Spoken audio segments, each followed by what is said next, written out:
Fala pessoal, seja super bem-vindo a mais um Pizza com Marketing. E hoje, Jair, estamos com ela aqui, a mulher que vai falar tudo como transformar marcas, humanizar e muito mais, cara. Cara, hoje a gente vai colocar um tempero nas marcas, Exatamente, cara. muito bom. O Eber, ela já fez tanta coisa e coisas tão interessantes que eu vou ser obrigado a ler Por aqui, gentileza, cara. por gentileza. Hoje a gente tá com a partner e CSO da agência Galeria, cara. Grande agência, estivemos lá agora de pouco, inclusive.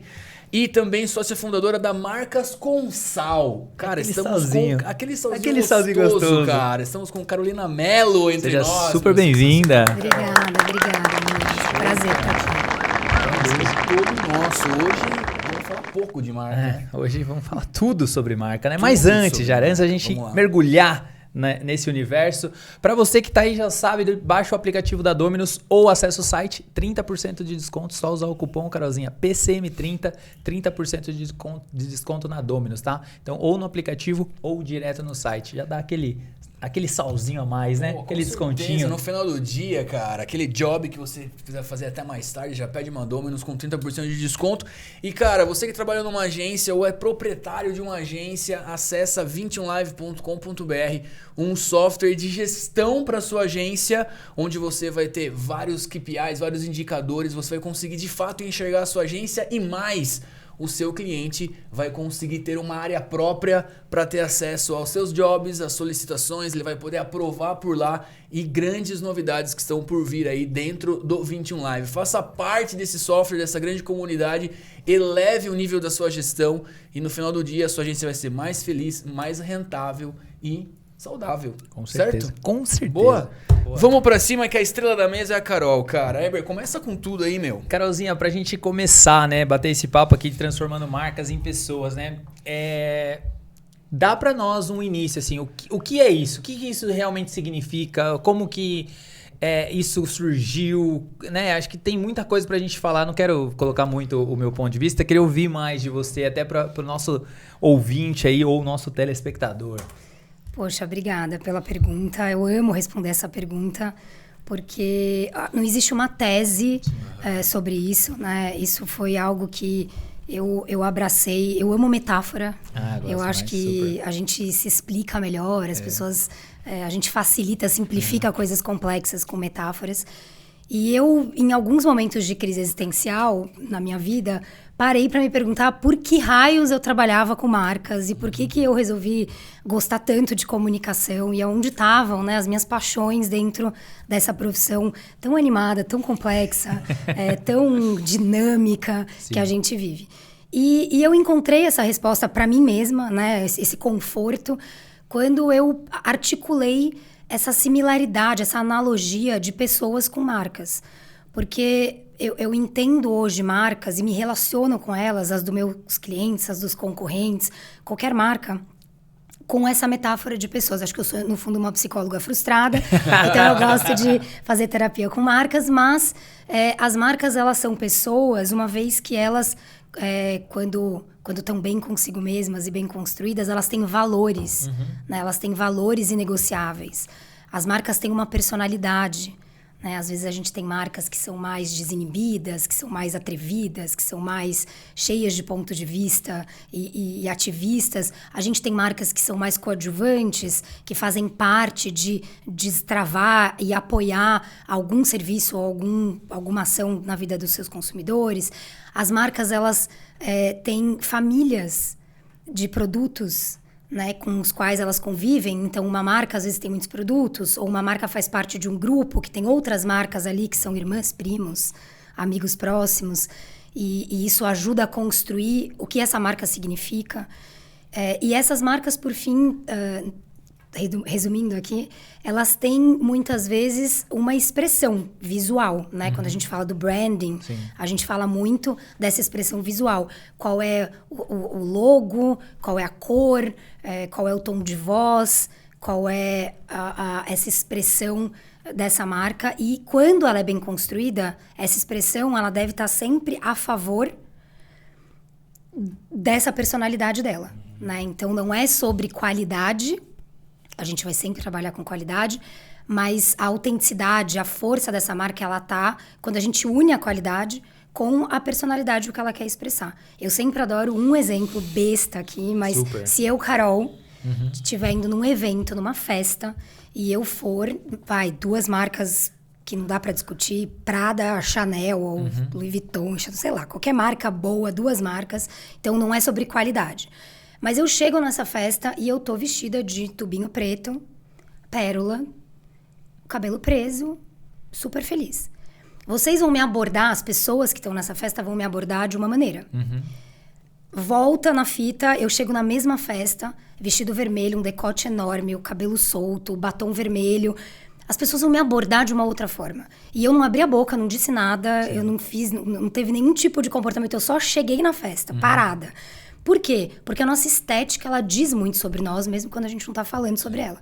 E as marcas são isso pra mim. Então, hoje, a relação que eu tenho com as marcas e o que eu exploro com essas marcas, ela passa muito por esse paralelo de marcas e pessoas. Animal. Carolzinha, seguinte, cara, muito interessante, já deu pra sentir que o papo vai ser maravilhoso hoje aqui. Várias perguntas. Enquanto você tava falando nessa primeira resposta, eu já notei várias dúvidas aqui, que com certeza vai conectar muito com o que nossa galera tá ouvindo ali. Como construir isso, né, cara? Então, vamos imaginar que a gente vai dar uma persona pra, né, valores, etc. Você pega até uma marca como exemplo, talvez para facilitar, né? Se você quiser pegar uma marca, mas também, de repente, até pro microempresário conseguir acessar isso, né? Porque talvez seja mais fácil para grandes marcas, budgets maravilhosos, enfim. Óbvio que tem que estar alinhado com o negócio, com os objetivos da empresa, né? Mas como uma agência de marketing pode convencer um cliente a falar assim, cara, suas vendas estão difíceis, está tendo muito atrito porque sua marca está fraca, vamos trabalhar isso, vamos colocar mais voz nisso, vamos definir mais isso. Como que você starta um projeto desse, cara, assim? Eu amo essa pergunta também. Perguntas fáceis. Perguntas deliciosas. Eu acho que fui aprendendo ao longo desses 10 anos e pouco que eu saí do mundo da publicidade, fiquei na consultoria, né, de branding. Aprendi muito sobre essa dúvida, porque a gente, justamente por não serem grandíssimos anunciantes, né, os grandes anunciantes que têm uma verba de marketing, de comunicação muito alta, tem grandes agências super competentes, com áreas de estratégia super competentes, de design, né, dentro da criação. Mas o médio empreendedor ou marcas muito poderosas, como, sei lá, a Cosan, que mexe com o PIB do Brasil e é nosso cliente, né, na Marcas Consal, mas não tem verbas de comunicação, é B2B, são outras entregas. Como é que a gente trabalha isso? O começo, para mim, o passo zero, é quase que um assessment, né? Uma conversa, uma entrevista com as lideranças desse negócio, dessa empresa. Se for uma empresa muito pequena, que tem donos muito ativos, falar com esses donos ou falar com o nível de gestão para entender como eles enxergam essa empresa, essa marca ou esse produto. E aí a gente chega num primeiro exercício, num primeiro lugar, que é o do propósito, né? Qual que é o propósito desse negócio? E o propósito nunca é sobre dinheiro, nunca é ganhar dinheiro. O dinheiro, ter lucro, ele tem que ser um resultado, uma consequência. Uma validação. Exatamente. E aí, quando a gente descobre o propósito, que nunca é criado. Então, se você é uma agência, ou se você tem uma agência que chega para você e fala, criei o propósito do seu negócio, da sua marca, já não confia nessa pessoa, porque você não cria um propósito. O propósito, ele é revelado, ele tá ali, ele é de dentro para fora. Super. Das poucas coisas que são de dentro para fora, todo o resto a gente tem muito que considerar o consumidor, o mercado, a concorrência, mas o propósito não. E aí, uma vez a gente sabendo e conhecendo esse propósito, a gente começa a descer num exercício quase de uma única página.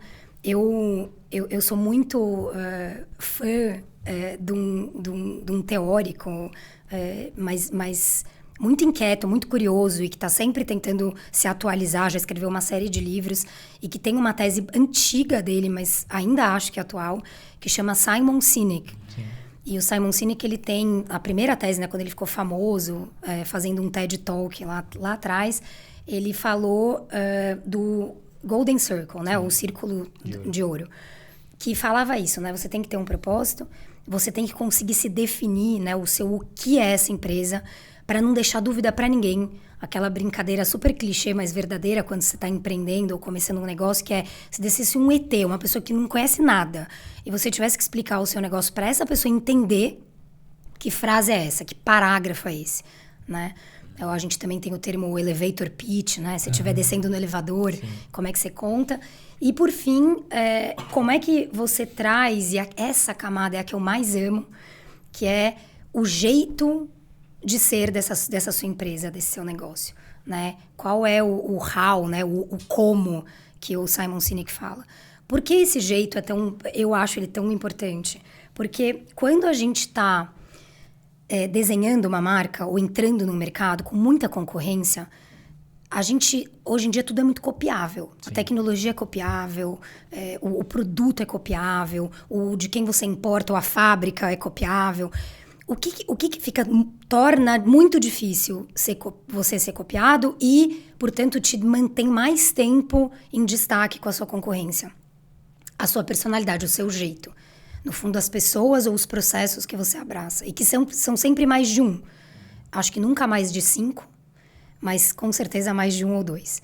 Então, quais são esses pilares do jeito de você ser e fazer tudo que você faz que tornam você diferente de todo o resto, né? E eu acho que esse é um começo. Então, na hora que você define em uma página o seu propósito, o seu posicionamento, né? O que você é e qual é o seu jeito de ser e fazer, você consegue daí tirar tudo. Tirar a tua expressão estética, tirar o quanto o seu portfólio de produtos está coerente ou não está com isso que você está fazendo e por aí vai. Animal, meu. Muito bom. Esse do seu jeito de ser, ele é muito válido, né? Porque o jeito de ser, muitas vezes, né? Pegando uma empresa que está lá, vamos pegar uma empresa familiar, né? Que ela vai se modernizando e ela vai cada vez mais se estruturando cada vez mais. Muito é o jeito do dono ali, né? E o dono vai colocando aquele jeito e aí muitas vezes quando fica muito profissional, esse jeito ele se perde, ele acaba saindo, então entra um CEO de repente num lugar e aí vira todo o jogo. Como manter esse jeito de ser? Tem alguma dica, alguma regra? Não tem uma regra, eu acho que para nada de comunicação tem muita regra. Mas esse jeito nada mais é do que a cultura da empresa. Sim, exatamente. Né? Um outro nome para esse jeito é quais são os pilares dessa cultura.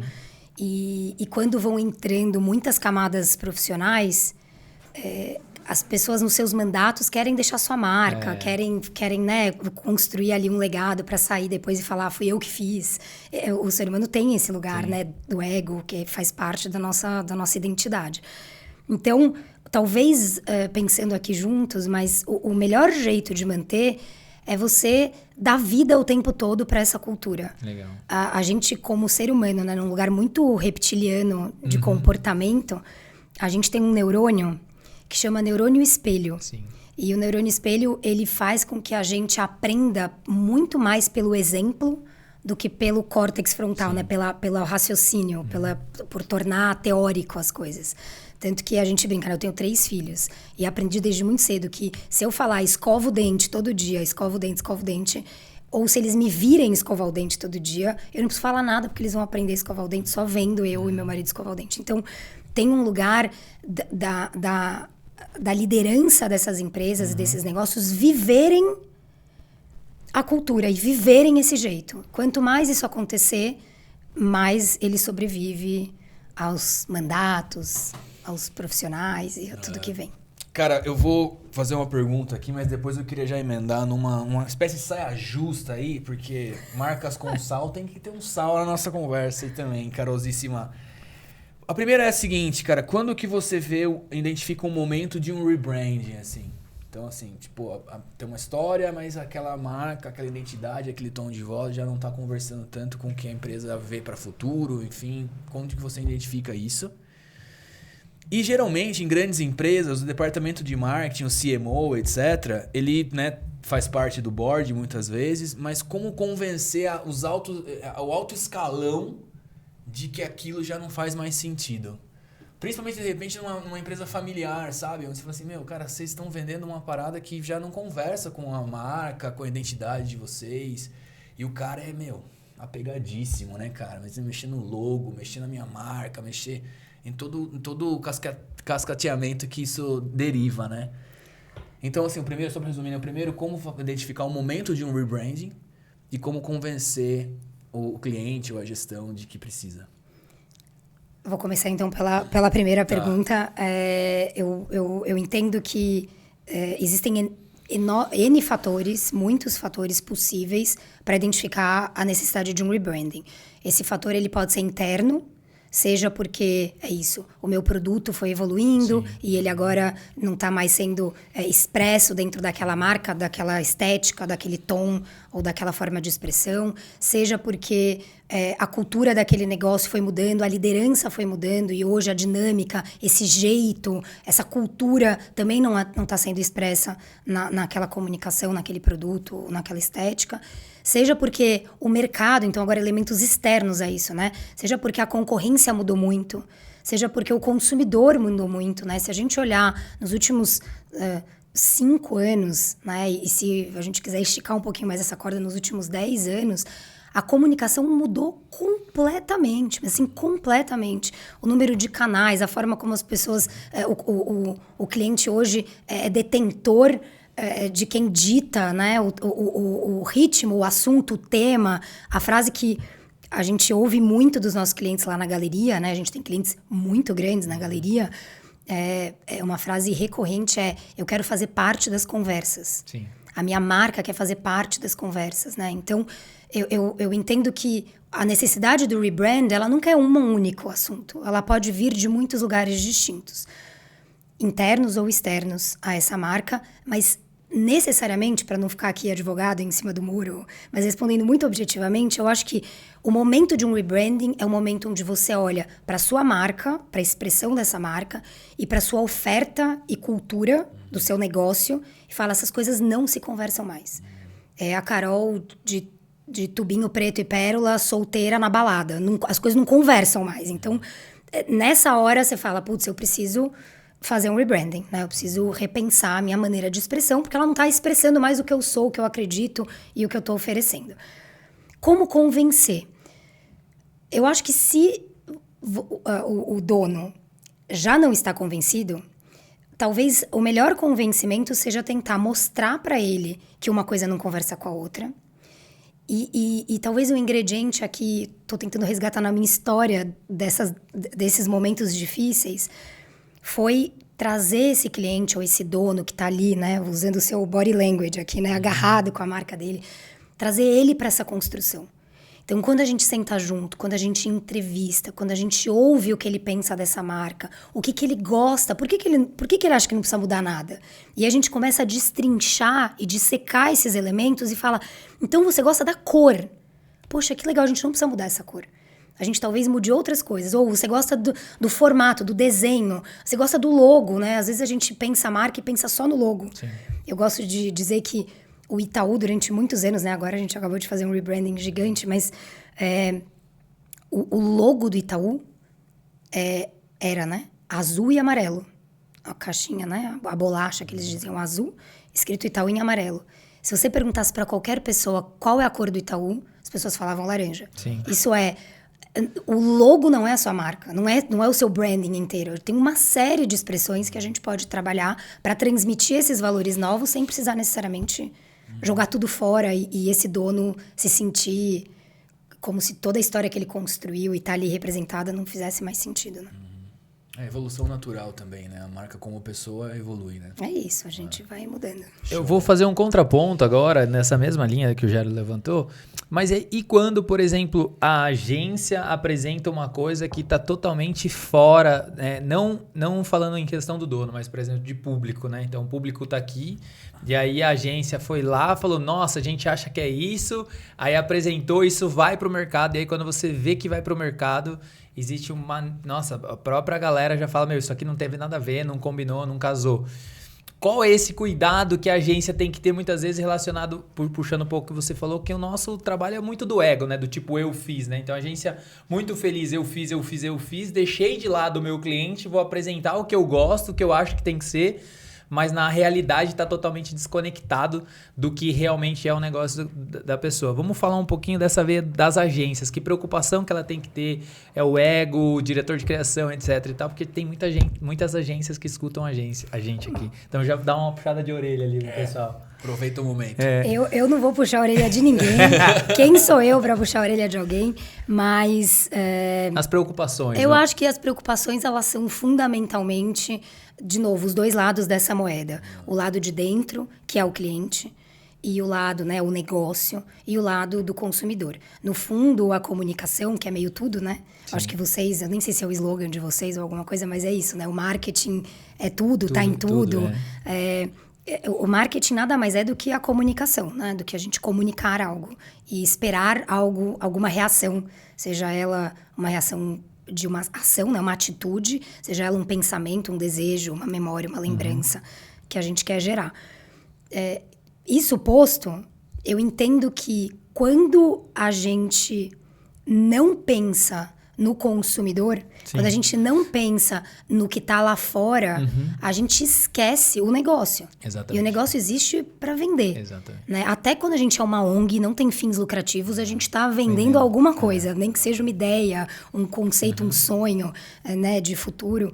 A gente está vendendo alguma coisa. Se a gente não pensa em como essas pessoas vão receber e o quanto elas estão prontas para receber isso, a gente tem sempre um problema. Né? Um problema de negócio. Para mim, a comunicação e o marketing, eles são um meio e um caminho para resolver problemas de negócio. Super. Se a gente não sabe, como estrategistas ou como agências, conversar do negócio dos nossos clientes, a gente tem um problema. Né? A comunicação, ela é um meio, ela não é um fim. Então, é isso que eu penso. Eu acho que, às vezes... Agora, vou fazer eu mesma o contraponto. Toda vez que a gente pega um consumidor que está lá, vivendo a vida dele, feliz e contente, tendo um monte de opinião sobre coisas, perdido em outras tantas coisas, e a gente põe ele numa... Eu brinco, né? Os comedores de coxinha, numa sala fechada de pesquisa, e mostra um negócio para ele, e pede para ele ter uma opinião sobre aquilo, ele vai ter uma opinião sobre aquilo. Certo. Obrigatoriamente ele vai ter uma opinião sobre aquilo, nem que ele não tenha uma opinião sobre aquilo, ele vai ter que ter uma opinião. Sim. E nessa hora, tudo que é conhecido é confortável. A gente tem uma dificuldade de mudar, né? Mudar é difícil. Super. Então, a gente tem que fazer pesquisa, a gente tem que ouvir o que o consumidor está falando, mas a gente tem que ter muito discernimento para olhar para essas pesquisas e para pôr filtros nessas pesquisas e, às vezes, ter coragem de mudar. Porque se depender do consumidor, a gente nunca mudou nada também. É o confortável que ajuda. Eu já reconheço essa marca, já reconheço essa embalagem, já sei como é. Não muda isso não. Ou muda bem pouquinho, né? Então, é uma série de elementos que a gente vai somando como agência para falar, estamos seguros, vai gerar aqui um desconforto, um lugar de novidade, mas é um desconforto positivo, é uma novidade que é para o bem, né? E aí levar isso tudo para o cliente e garantir que ele também está confortável com essas decisões. O problema maior que eu vejo muitas vezes é quando o cliente ele pega desprevenido ali, né? Eu acho que o papel da agência, falando para o pessoal que está nos assistindo, nos ouvindo aí, eu acho que é colocar todas as cartas na mesa, né? Porque às vezes a gente vem com uma ideia disruptiva, baseada de repente onde a empresa quer chegar, onde ela está almejando lá, vamos fazer um rebrand por conta disso. Só que esse ruído que vai causar aqui, você está preparado, não está, como é que está? Porque acho que quando tudo é muito bem alinhado, né? Igual você entrar num jogo, né? Falando de metáfora, né? Eu vou entrar jogar contra quem? Quem que tá do outro lado? É o Messi que tá do outro lado? Pô, então eu prefiro entrar preparado do que eu entrar, o Messi tá aqui, a gente não se preparou como ia marcar ele. Então acho que é mais ou menos nessa dinâmica aí. Faz sentido? Super sentido. Antes de você fazer uma pergunta, só quero emendar mais uma dentro dessa onda, que daí você já provavelmente vai puxar outra. Mas eu percebo que tá havendo uma tendência agora das marcas aí, tudo fazer rebrand, né? Parece que começa uma nova onda, deixar os logos de lado, coisa mais clean, né? Teve a mudança agora recente, diversas marcas, a Print fez rebrand, a própria Jaguar fez, entre outras marcas, e tá vindo meio que na mesma dinâmica ali. Isso é uma tendência? Como que você vê isso? Como que é a sua análise? Tipo, o pessoal vai na onda mesmo ou tá na era de mudar? O que você fala dessa chuva de empresas fazendo todos os rebrand, assim? Eu gosto de dar um passo para trás. Quando esses grandes movimentos acontecem, talvez o primeiro exercício seja dar um passo para trás e falar por que isso está acontecendo agora, né? Sim. O que será que está gerando esse afã, essa euforia de mudar tudo, né? E talvez, aqui como uma hipótese para ser colocada na mesa, essa grande necessidade de mudança ela esteja acontecendo porque o consumidor está mudando muito rápido, o mercado está mudando muito rápido, a concorrência está mudando muito rápido, e agora com toda essa evolução da tecnologia, da inteligência artificial, do LLM, né, das máquinas que aprendem, você abrir um negócio, você ir para a rua, você ter um canal virtual no TikTok, no Instagram, aonde você quiser estar, no YouTube, você constrói um negócio muito rápido. Sim. Né? E talvez quando você antes tinha 2, 3 concorrentes, Messis, agora você tem 78 concorrentes pequenininhos que sabem fazer barulho, que estudaram, que entenderam o algoritmo. E aí eu falo, gente, agora? Preciso ficar moderno, preciso ficar contemporâneo, preciso... Foi o incômodo que os bancos tiveram quando as fintechs nasceram. Né? Que todo banco quer ser fintech, agora toda fintech quer ser banco, e todo mundo quer ser todo mundo, mas tá naquele meio de campo. Então, eu entendo que, esse movimento, essa bolha de mudanças de marca, ela tem um pouco a ver com um mercado muito mais competitivo, muito mais dissipado, né? Com muito mais concorrentes, menores, maiores, mas que estão brigando meio em pé de igualdade, muitas vezes, por conta das mídias sociais. E aí, o outro ponto é, quando eu mudo, quando eu não mudo, preciso mudar, né? Tá todo mundo muito igual. Eu acho que o grande... Se você precisa mudar mesmo, né? E aí a primeira pergunta é, será que eu tô aqui indo na onda? Sabe aquele momento... Eu tenho um filho de 13 anos, né? O Pedro. E ele foi numa festinha, e uma mãe, pai de um amigo que foi levá-lo. E aí me mandou uma foto dele com mais 2 amigos saindo de casa para ir para essa festa, todos de bermuda ou calça preta, camiseta preta e um tênis X lá, com uma marca X, que todos usam igual. E aí, tirou uma foto de 3 moleques atravessando a rua no farol. Eu falei, gente, mas a mãe deixou a criança no meio da rua para atravessar sozinho, para entrar na festa? Não, eram outros 3 garotos que eram iguaizinhos o meu filho e os 2, com a mesma roupa, com o mesmo sapato. Por quê? Porque tá na moda, sabe? Aquele momento que todo mundo tem que ficar igual. Então, tá na moda ser clean, tá na moda o pensamento Apple, tá na moda não ter 3D, tá na moda tirar... E aí, qual que é o risco disso? Você perde a personalidade.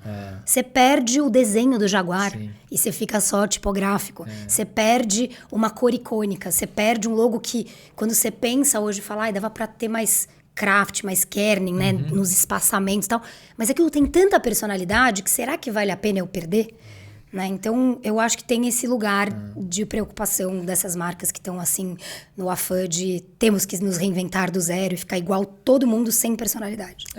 Eu me recordo eu lembro quando o Instagram lá atrás, que ele era meio quadradão, ele era meio 3D, né? E aí ele veio no flat, né? Ele veio só chapadão, né? Acho que degradê, né? Todo mundo todo mundo veio no degradê. Daí agora é muito louco, né, essas mudanças, mas eu acho que também, né, jogando conversa fora aqui, mas por conta dessa evolução mesmo e dessa velocidade, né? Como você falou, hoje você abre um negócio, né, meu? Você tá disputando... Você abriu o seu Instagram, você tá disputando com todo mundo. Não é só com as marcas, é com tudo. Você abre o seu Story, você vai pro seu TikTok. É muita concorrência, né? Então... Enfim, não sei nem aonde eu vou chegar com essa frase, mas... Nessa hora, quanto mais personalidade você tem, quanto mais autêntico você é, mais você se destaca no meio da multidão. Então... Eu também. E eu acho que esse aqui também é o desafio da marca. Eu vou deixar você perguntar, depois eu pergunto. Senão eu vou roubar ela só pra mim. Imagina, fica tranquilo. O lance é o seguinte, cara. O que você colocaria... O que não pode faltar numa apresentação de branding? E como você... pode surpreender o cliente, assim, né? No momento do PowerPoint ali mesmo, é um PowerPoint, não é um show, traz um artista pra falar, o que você jogaria nesse momento, cara? Eu sinto que, eu gosto de falar que, eu vou dar um passo pra trás de novo, mas eu gosto de falar que eu não acredito em metodologia. Quando eu falo isso, as pessoas falam, como assim? Você trabalha com estratégia? Você é geek? Como assim? Você não acredita em... Eu acredito em método. Eu gosto de método. E qual que é a diferença do método e da metodologia? A metodologia é um caminho único, definido, e que você vai encaixar tudo nesse caminho. Né? Eu sou da época do Brand Key da Unilever. E aí você vai trabalhar uma marca de parafusos, ela tem que caber no Brand Key da Unilever. Você vai trabalhar uma marca de uma personalidade, ela tem que caber no Brand Key da Unilever. Existem muitas metodologias. E o método como é que eu conheço de todas essas metodologias, mas para o seu desafio, para o seu problema, eu vou criar o melhor método. Eu vou beber de pedacinhos de várias delas para falar, vou resolver o seu problema. Por que eu disse isso? Porque eu não acho que tem um killer assunto que eu consigo colocar num slide e vai resolver o problema de todas as minhas apresentações de branding. Mas o que eu acho que é necessário estar numa apresentação de branding em todas elas? Alguns pontos. A gente trazer a visão e quase que os codes, entre aspas, do cliente. Ele precisa se ver ali. Porque quando você muda a personalidade, igual você ir num barbeiro e fala, não, tô nesse momento da minha vida, tal, não sei o que, ele fala, peraí. Aí ele corta seu cabelo inteiro, te vira no espelho e não te dá uma explicação de, cortei assim porque você disse que tava querendo mostrar mais segurança. Cortei, né, aquela coisa, agora existe, né, o visagismo, que é o estudo do rosto e tal. Então, tem um maior valor isso. Então, trazer o cliente para dentro dessa apresentação para ele se sentir parte dessa construção, que afinal é muito profunda. Depois, como é que a gente explica o que é branding? O que é um sistema visual, por exemplo? O sistema visual, de novo, não é o logo. É o logo, é a tipografia, que é a letra que você usa. Essa é caixa alta ou caixa baixa, porque isso expressa, né, no não dito, semioticamente, um monte de coisas. É a cor, é o casting. Então, eu vou ter pessoas que olham para a câmera, eu vou ter pessoas que estão vivendo e é como se alguém capturasse elas de um outro lugar. Isso tudo vai ajudando a construir essa expressão. Então, mostrar isso tudo e depois apresentar o branding por caixinhas. A cor é essa por causa disso, o logo, o formato é esse por causa disso, o padrão, né, o pattern, a estampa é essa por causa disso. E depois que eu apresentei tudo separado, a pergunta é, né, hoje a gente, na minha época, quando eu comecei, também se chamava identidade visual. Sim. Hoje a gente chama de sistema visual. Por que sistema? Porque você não tem que usar tudo ao mesmo tempo. Você pega elementos desse sistema que juntos vão garantir que você sempre vai ser reconhecido ali. Então, mostrar como é que agora isso tudo que eu mostrei separado vai ganhar vida junto. E aí você começa a mostrar essa estética para o cliente.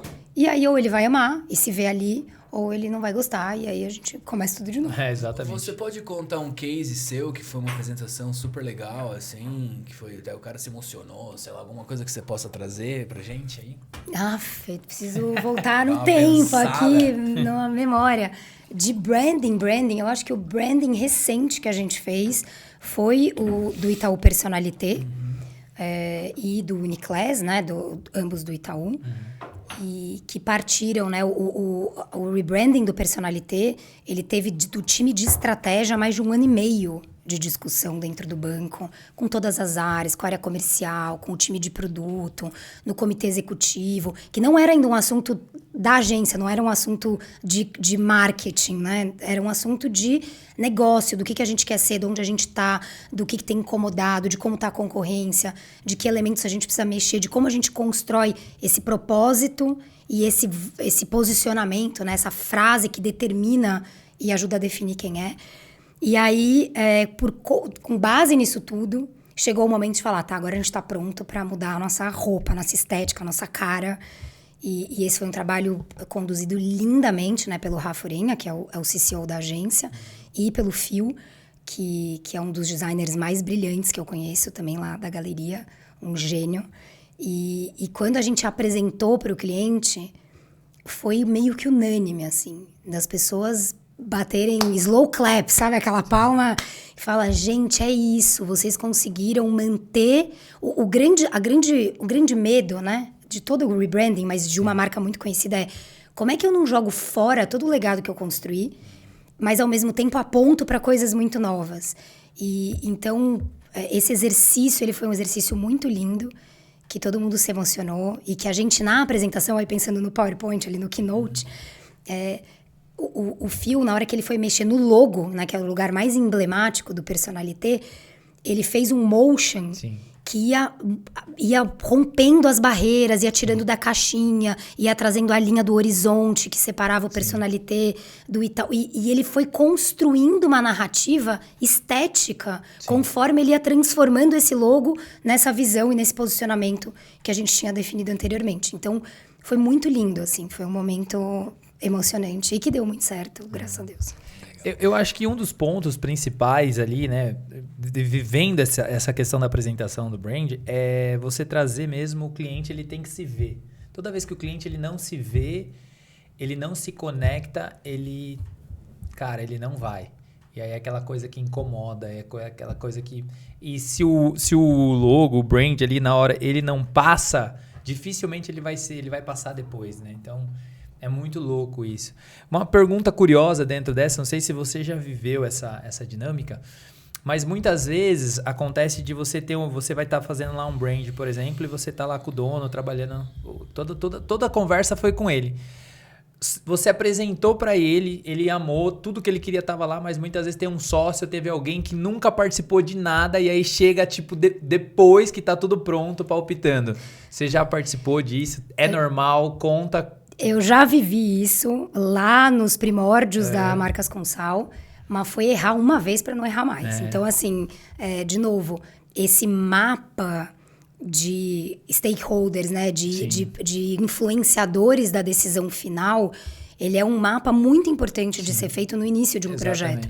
Porque você vai embarcando as pessoas, eu embarcava assim, o RH pra caramba, tem uma comunicação interna dessa cultura, desse jeito, que é super fundamental. O time de vendas, né? Às vezes a gente como agência ou como consultoria, fica muito preso ao marketing. Sim. E a gente perde a visão, o horizonte de que, às vezes, nem o marketing tem a informação das outras áreas. Isso é cada vez mais comum. Então, eu entendo hoje, dentro da galeria, por exemplo, e falo muito isso para o meu time, que, aliás, é um time brilhante, assim, pessoas fenomenais, muito melhores que eu, que estão ali. E falo para eles, o nosso papel aqui dentro é furar o marketing e acessar e criar relevância de conversa com as outras áreas.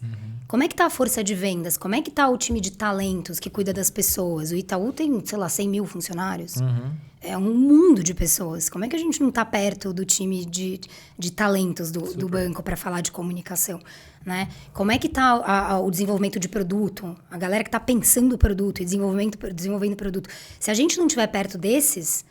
Qualquer coisa que a gente faça só no marketing, a gente vai estar fazendo um desserviço para o nosso CMO. Porque depois ele vai ter que pegar essa coisa embaixo do braço e vai ter que desbravar tudo sozinho. E aí ninguém vai se ver ali, né? Então, toda vez que a gente consegue trazer essas áreas para perto, a gente ganha muito. Legal. E fica a dica aí para você que tem agência, for apresentar um brand aí, primeira coisa, quem são os decisores. E se todos não estiverem na sala de briefing, você não pega o projeto, porque senão você vai ter que fazer uns 10 brands. É raro, mas acontece com frequência. É verdade, Ô, Carolzíssima, e conta pra gente o desafio, com certeza você já passou e deve estar passando também, quando há uma marca guarda-chuva e várias outras marcas, né, embaixo dessa marca maior, que geralmente é um grupo, alguma coisa assim, mas elas são, cada uma vai para um lado, é uma saladaça assim, cara. Como que a gente resolve isso aí? Normalmente, existem escolhas, a gente chama isso de arquitetura, né, de portfólio. Existem escolhas em relação à arquitetura de portfólio. Uma marca, né, um grupo, ele pode ser multimarca, isso é, eu tenho uma marca guarda-chuva e eu tenho marcas independentes aqui embaixo, que tem uma cara própria, um logo próprio, um tom próprio, e eu não quero propositadamente que essas marcas se comuniquem entre elas. Ou ela pode ser uma house of brands, né? uma multimarca com marcas que a gente chama de submarcas descendentes, isso é, elas bebem alguma coisa dessa marca mãe. Então, às vezes eu tenho uma cor, às vezes eu tenho um ícone que é sempre igual em todas elas. Às vezes eu tenho, né, o grupo Amazon inteiro tem o sorrisinho, a flechinha, né, que nasceu para ser do A ao Z e que depois virou esse sorrisinho e que tá em tudo, independente do nome e do logo. Ou eu sou monolítico. O Itaú, por exemplo. Né? O que é monolítico? Todas as marcas do meu guarda-chuva e a marca-mãe são todas iguais. Elas bebem da mesma marca. Quando é essa bagunça, né, que eu tenho uma marca lá em cima e eu tenho marcas super independentes aqui embaixo, a pergunta que a gente se faz é, eu quero que o consumidor não associe uma marca a outra. Eu quero que isso seja completamente... Isso é, eu só estou no bastidor como marca holding. E existem grupos que são assim, de propósito. E tá tudo bem, e aí não tem bagunça. Cada um é independente e não tem bagunça. Eles dividem o back-office da coisa toda. Então, o financeiro é igual, o RH é igual, mas o resto tem marketing diferentes, estruturas diferentes. Ou tá tudo bagunçado aqui, mas não deveria. E aí, qual que é o exercício que a gente faz? Primeira pergunta. Essas marcas de baixo, elas são mais fortes ou menos fortes do que a minha marca mãe? A marca guarda-chuva. Se elas são mais fortes, eu começo o trabalho pensando... o que cada uma dessas marcas constrói para essa marca-mãe. E aí eu vou ter que trabalhar a marca-mãe. Vou dar um exemplo, tá? Porque é confuso isso. Eu estava trabalhando em agência na época que a Procter & Gamble, né, a P&G, não existia. Você pegava uma embalagem da P&G e você olhava lá no mercado mesmo, na letrinha pequena, não tinha escrito P&G. Né? E aí eu tenho Ariel, eu tinha, enfim, um monte de produto que estava ali e que não sabia que era P&G. Isso eu tinha uma marca de holding, um monte de marca individual, só que essa marca de holding não agregava nada, ela não era nada. E aí a gente entendeu o seguinte, tá bom, a gente precisa fortalecer P&G, porque Ariel não precisa de P&G, Gillette não precisa de P&G. Mas, quando eles forem trazer para o Brasil, e de fato trouxeram alguns anos depois... Head and Shoulders, que o brasileiro não sabe nem repetir esse nome, que é um shampoo e condicionador, ninguém vai saber o que é isso. E aí, como é que eu ganho equity? Como é que eu corto o caminho, construo um atalho de confiança, de qualidade, etc. Então, P&G vai me ajudar aqui. E P&G vai me ajudar em crescimentos de portfólio. E aí você pega as marcas, constrói a marca-mãe, teve o avião do Faustão... P&G abria um monte de coisa, começou a mexer em embalagem, mexeu em produto para colocar a marca ali, e aí P&G se tornou algo forte e depois conseguiu endossar marcas que estavam entrando sem credibilidade e conhecimento nenhum. Às vezes é o contrário, tem uma marca muito forte, né? Unilever sempre se construiu como uma multimarca muito poderosa, inverso de P&G lá atrás, e as minhas marcas aqui vão bebendo. Natura é uma marca super forte, nosso cliente. Né? Eu tenho um monte de marca independente aqui embaixo. Mas todas elas têm um papel para construir para a Natura. E a Natura entrega um pedacinho para elas de sustentabilidade, brasilidade, natureza e um monte de outras características. Então, esse é o desafio. Você falando para mim, ouvindo você falando... Acho que aconteceu também muito no ramo farmacêutico, isso também das indústrias, né? De você começar a trabalhar, né? Que tem a Bayer, que começou também a fortalecer muito, né? Faz sentido isso também? Faz muito sentido. Na verdade, esse movimento... Eu, antes de ir para a agência de publicidade, eu trabalhei na indústria farmacêutica, eu trabalhei na Novartis. Eu tinha saído da faculdade, eu fiz administração, então nem sou publicitária de formação. E aí fui trabalhar lá. Então, por conta desse meu pedacinho de vida em farmacêutica, eu sempre acompanhei meio de longe depois. E esse movimento das farmacêuticas, ele se deu muito por conta dos genéricos. Né? As farmacêuticas têm uma dificuldade muito grande, porque ela só pode comunicar OTC. E não pode comunicar medicamento. Só que com os genéricos, ganhou-se a possibilidade de eu ter marcas guarda-chuva, marcas mães fortes, né? Das fabricantes ali, das farmacêuticas. E aí esse movimento começou a ganhar muito corpo, mas é a mais pura verdade. É isso. Axê, Bayer, todas elas, Novartis, todas elas. Muito bom. Roche. Maravilhoso. Carolzinha, eu tenho uma pergunta para você, que é o seguinte. Geralmente, quando a gente fala de humanização de marca, muito se fala em pessoas, né? Então, por exemplo, assim, vou pegar a própria Magalu como exemplo, pra gente colocar como objeto de discussão aqui, né? Então, a Magalu colocou lá a Magalu, que é uma pessoa, e aí fica mais fácil ali, né? Tipo, tem uma pessoa, tal.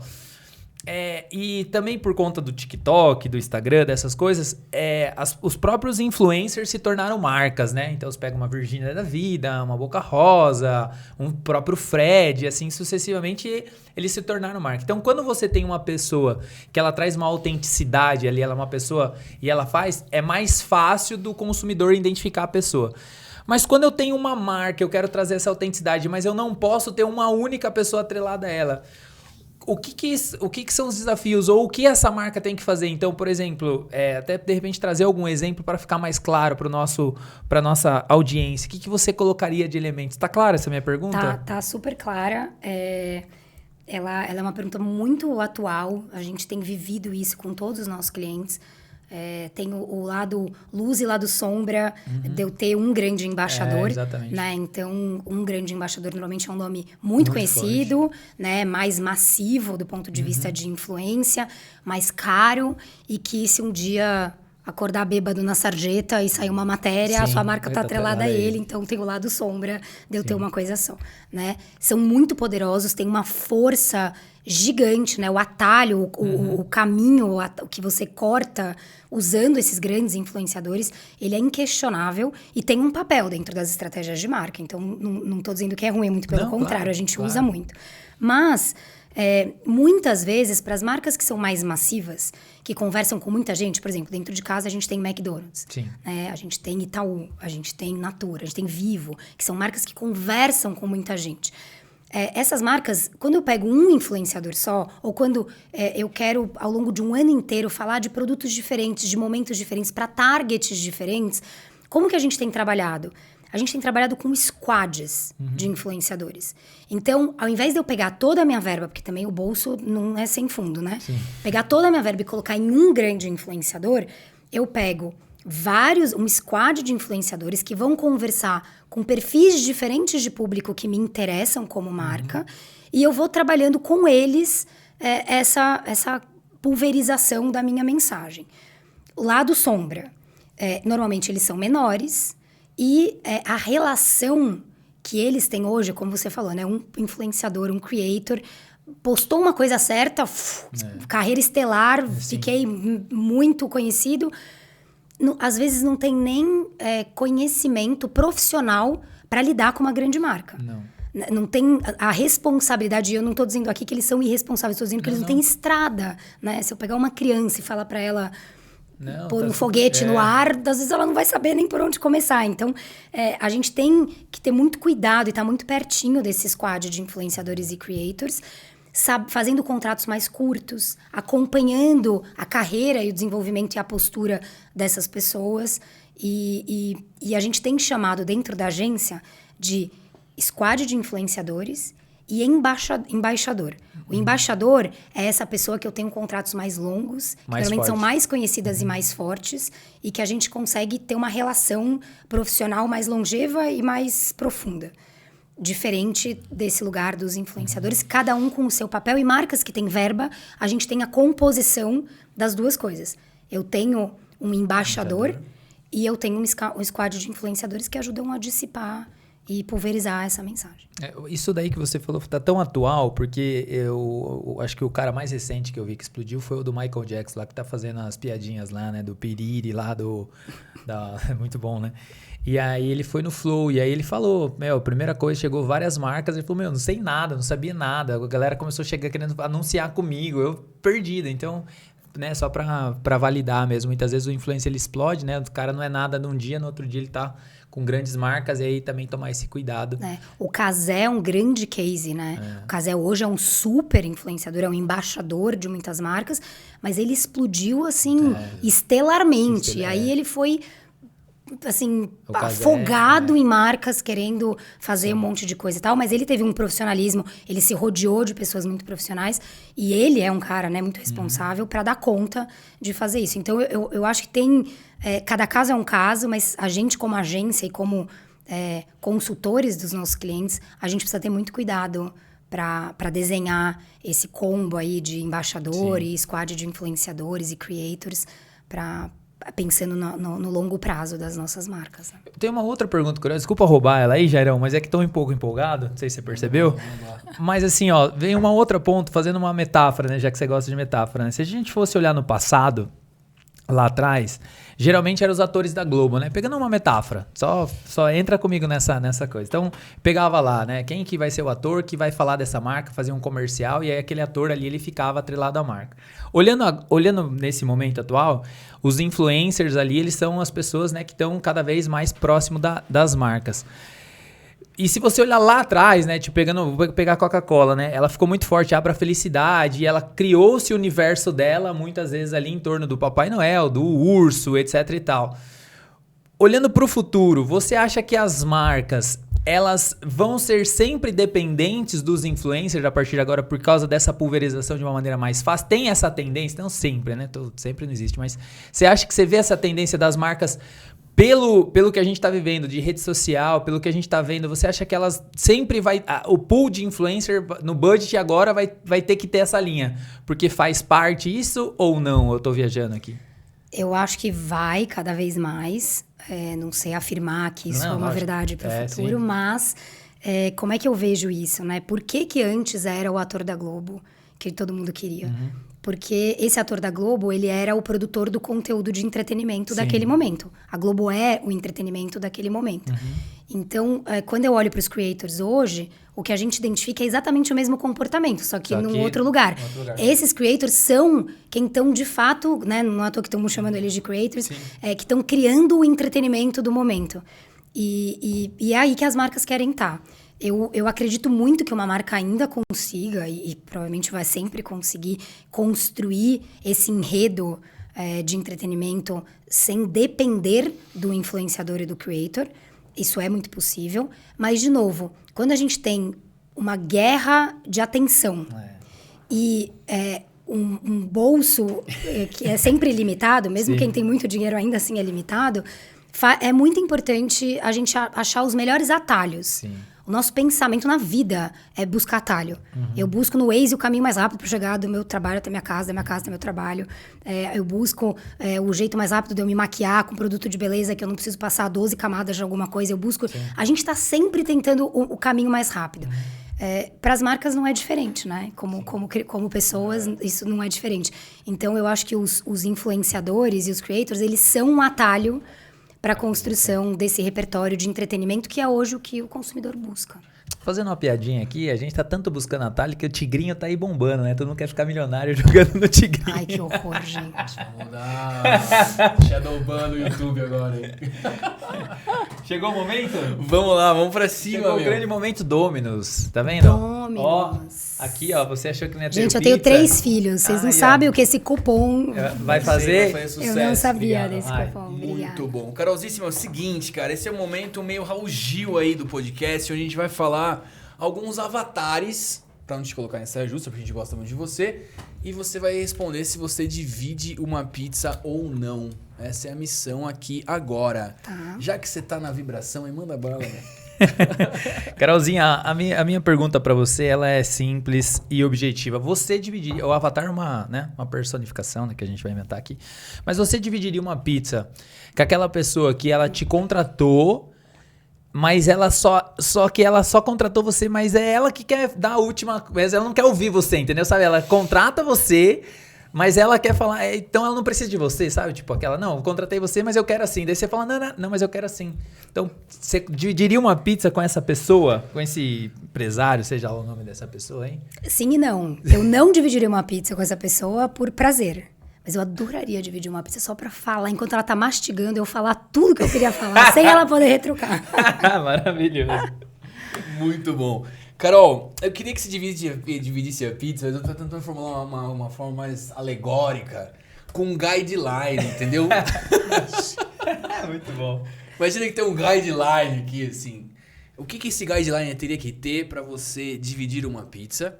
E o que esse guideline teria que ter pra você não dividir uma pizza, cara? Aqueles guidelines de multinacional alemã que tem 348 páginas, sabe aquela coisa? Sim. Mas você que com esse aí eu não dividiria a pizza. Então, se ele tiver 389 regras, eu já não quero dividir a pizza com ele. Eu acho que o guideline de alguém que eu dividiria uma pizza seria uma pessoa divertida, apaixonada pelo que ela faz ou pelos assuntos com os quais ela se interessa. Eu sempre brinquei que...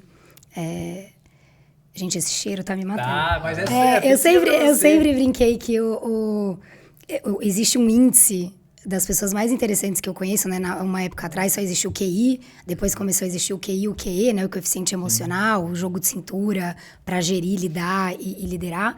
E para mim tem o QC, que depois eu acho que até inventaram em algum momento, que é o coeficiente de curiosidade. Eu acho que as pessoas mais interessantes são pessoas curiosas por natureza. E eu adoraria que no meu guideline da pizza para dividir tivesse o ingrediente de paixão, o ingrediente de curiosidade. Eu gosto muito de falar com pessoas responsáveis. A gente tem vivido, né, um lugar de uma fluidez do mundo, onde tudo pode, tudo é relativo, né? A gente vive no relativismo absoluto. E aí, às vezes, trabalhar, entregar o projeto, tá a fim de fazer, é relativo. E eu não queria dividir pizza com essas pessoas. Então, talvez esses 3 ingredientes do meu guideline.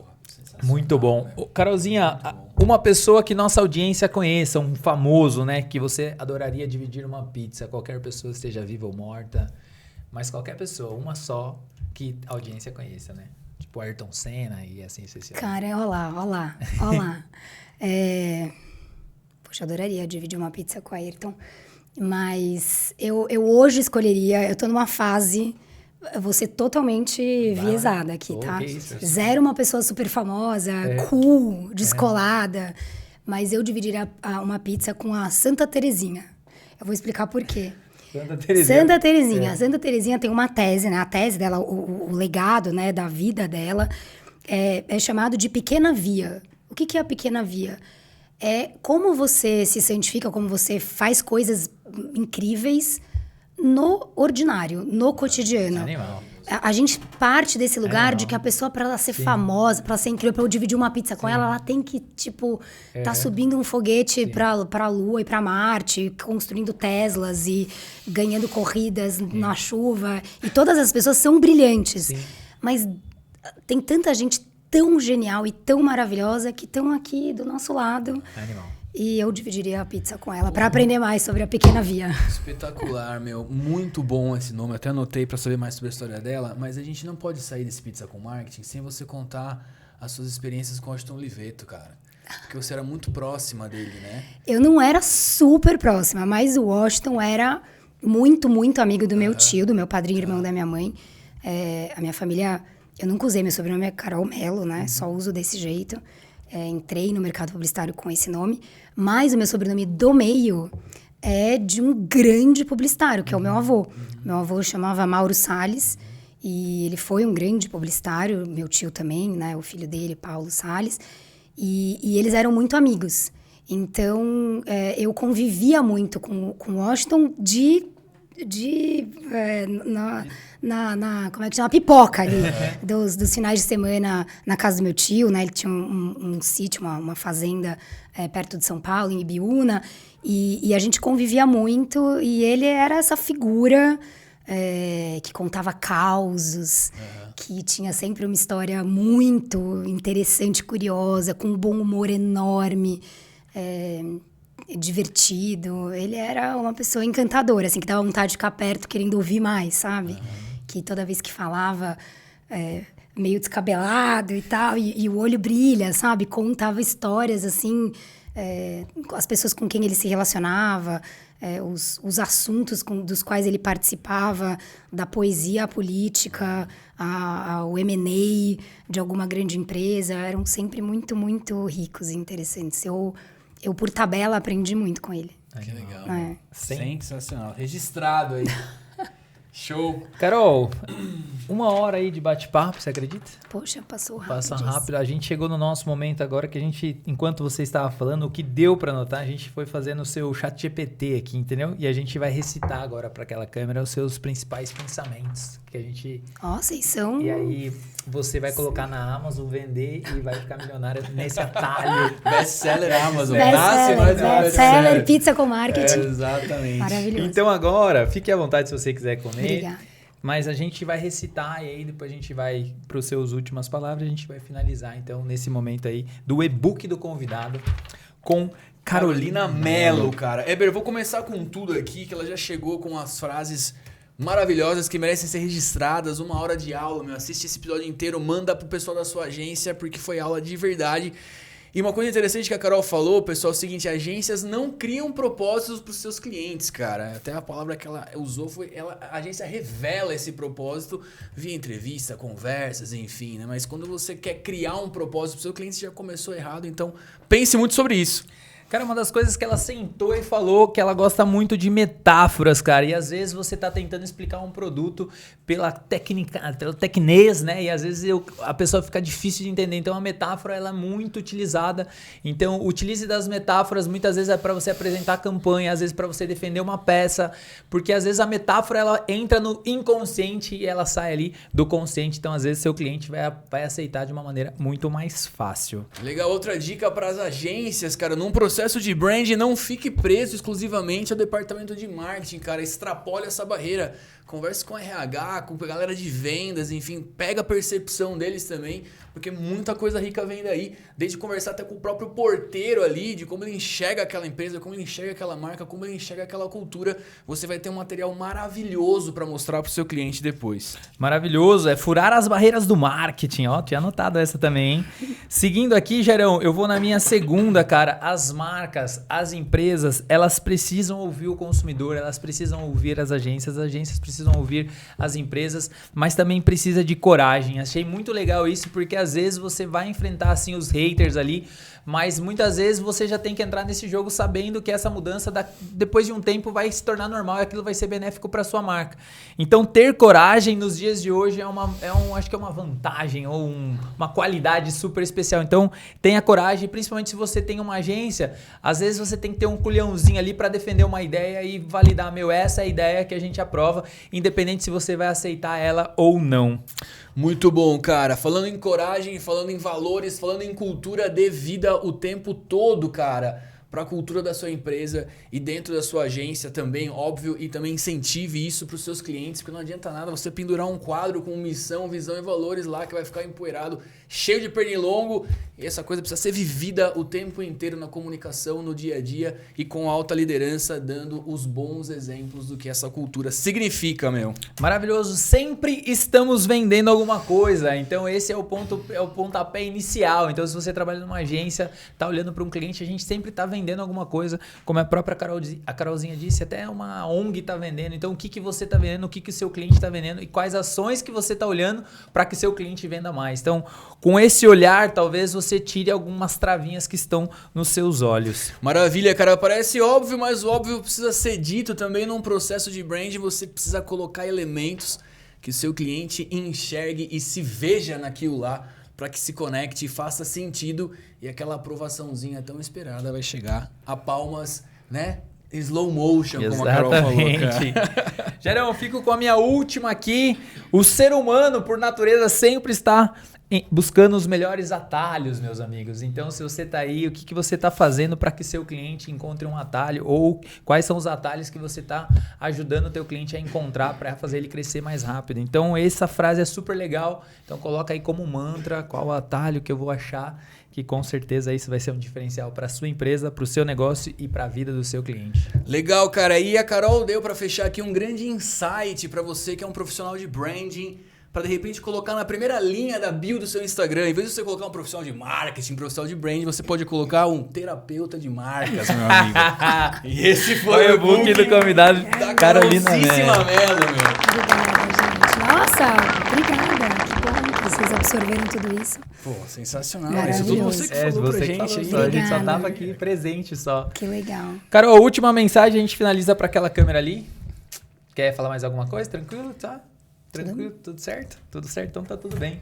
Pra você que ficou aí, já sabe, Pizza com Marques, PCM30, 30% de desconto na Domino's e claro, 21 Live, o software que vem revolucionando as agências. A gente vê você no próximo episódio. Valeu, valeu, valeu, valeu.